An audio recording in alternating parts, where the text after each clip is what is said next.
And telemarketer Tamika Horton is suing her former property manager for a gas bill, rent, and a deposit. Defendant Joseph Fuga says she refused to pay rent, so he evicted her. Ms. Horton, you're suing your former landlord, Mr. Fuga, and you say that you should be entitled to recover all of your rent, a gas bill, and your deposit. You say you rented a house from the defendant that had a faulty boiler, creating a high gas bill, and you suffered consequences because of the equipment fault. Yes, Your Honor. You first, please, ma'am. Hello. Ms. Horton? In September, Your Honor, me and my fiance were looking for a bigger home. We were staying in a 2-bedroom home, and I had just had another baby. So we found a very affordable place. Our range was up to $900 monthly. We were already paying $875.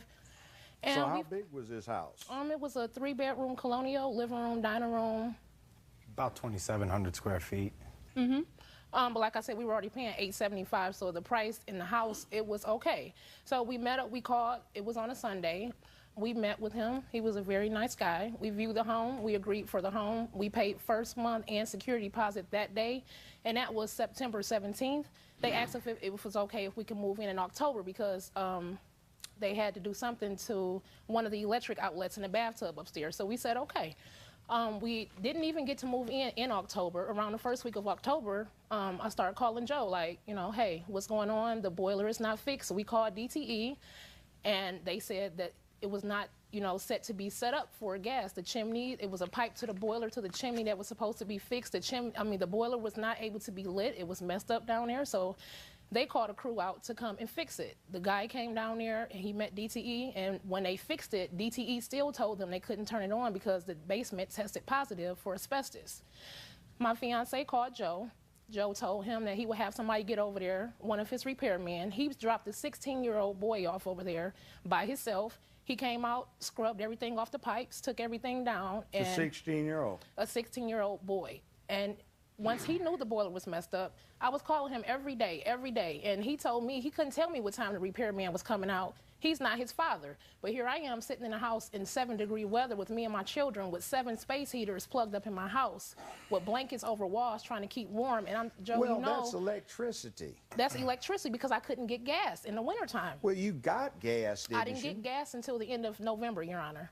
The thing was, after that, my son started going back and forth to the hospital for respiratory problems, and I figured that it was from the house because before then, my child had never had any problems with his respiratory. Which one? The 9s? No, the 1-year-old. 1-year-old. Yes, sir. But at the same time... Isn't that kind of a stretch? Plus, you don't have any medical proof to that effect. Yes, sir. The thing is that I paid for a house, and my contract said that if my house was not in livable conditions, that I was entitled to my money back. And, Joe, you know that I called you that next month. Well, your Landlord-Tenant Act in Michigan does require that you do certain things to perfect any remedy that you have, such as sending a certified letter to the landlord with what you want on or before the rent's due, saying that if these matters are not repaired, then they will be repaired, and monies paid out will be deducted from the rents. Now, did you send him any such notice? No, because at this time, I guess he got tired of me calling him. We came to a mutual agreement. He said that they get over 20 and 30 houses a month,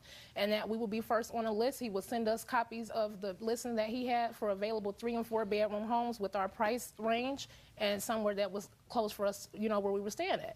And he told me that he would use my security deposit for my first month's rent for the new place. And he got your permission to use the security deposit to cover some of the balance. Yes, sir. And he sent us a copy of a leasing ad with like 10 or 15 properties on it, and we went and looked at them. May I ask you a question? Yes, sir. When is it that you attempted to get the utility, the gas utility, in your name?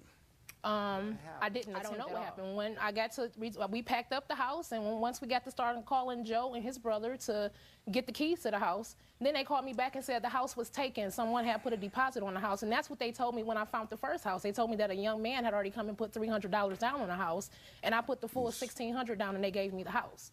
She never did. That's why what I'm it's saying, not Your Honor. reflected. Okay, now, I've got your proof. Let's go to the defendant. Give me your version of facts. Well, the facts are, she moved in, we found out the boiler was bad. Whenever we find out something's bad, we put it in for the maintenance. Maintenance comes, corrects it. So what I did is, if you notice, her November's rent was $0. Can you tell him why it was $0, Joe? Can you tell him why did you tell me? Because you needed Why? the heat down. No, so no. Can you took tell your him what you told $100. me on the phone? Why you told me I didn't have to pay rent for November? Well, you said, well, he's going there. He's but he's already trying to given make me it an seem like he did me a explanation in his favor. answer. Well, it Be was. You patient didn't pay enough for to it let was not him. a favor, Joe. You're I'm not pretty going to sure that find was a out favor. anything. Hold on, stop. Okay, You're I'm not sorry. going to find out. You're not going to hear anything unless you give him a chance to answer. But at this time, or however, at this time, I'd like to hear something about his however relative to the cessation of rent payments for the month of April. Now, let's let him finish, all right? Keep going.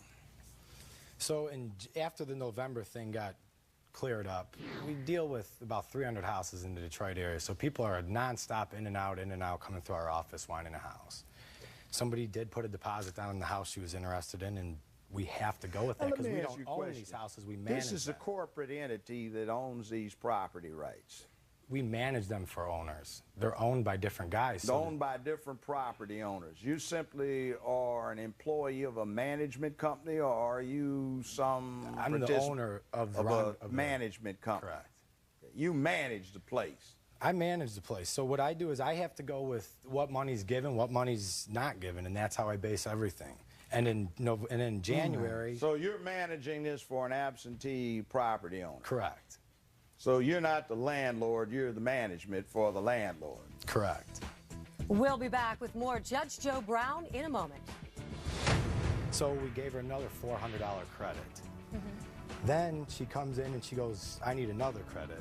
Obviously taking advantage of the system that we have in place for her. It's Joe time after this. We're back with Judge Joe Brown. The plaintiff in this case says she decided to rent a home the defendant was managing. She says the boiler had problems that caused heating issues during a Detroit winter. Let's see what the judge has to say. Keep going. Where in January, she was complaining her heat bill was $400, which is normal. So in order to, since she didn't pay us, and this was on the 20th, I said, all right, we'll take $400 off then so you can pay your bills. Even though in your lease, it clearly states you're responsible, which you circle each thing, you're responsible for your own utilities.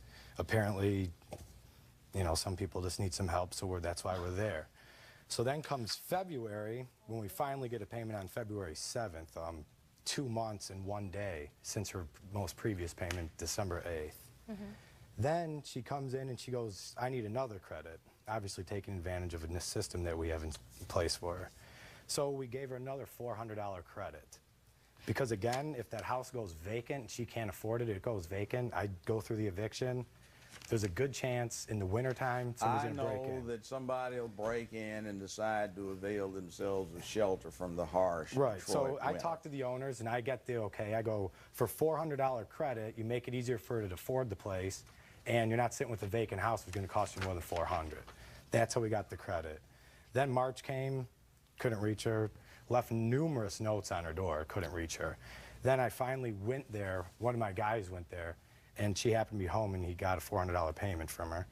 And then, I don't know, she said the payment to DTE didn't get made, which doesn't surprise me. And then she got kicked off the payment plan. Can I say something real quick, Your Honor? Please. Okay. This is the thing. The reason why they had what was the amount paid in February? Well, hold on a second. Hold on a second. Hold on. Let's stop.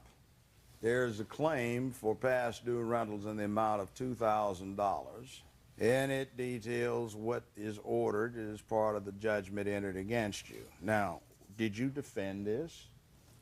Yes, we went to court. Now, what you're talking about is essentially something that would have been an appropriate set-off or credit, and this order does not reflect any such credit being allowed. So you can't come back in after the fact and collaterally attack it.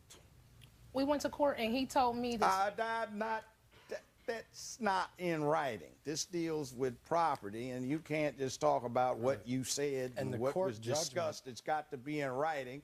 And on this particular location, he is not the property owner. He does not own the property rights. He merely has a business that manages the property interest of others. you're 27, your fiance is 27. He started his own business, he's 25. Good for him. Now, you see, this is about business. It's nothing personal. It's how people get their bills paid. So he doesn't want to be in your situation. So what you need to do is learn the law. So you don't have a leg to stand on. Your complaint is denied. This courtroom is now in recess. Ah, the boiler made me do it. The plaintiff claimed the heating drama justified all her actions, but she'd already received financial credit. This claim is denied. We'll be right back.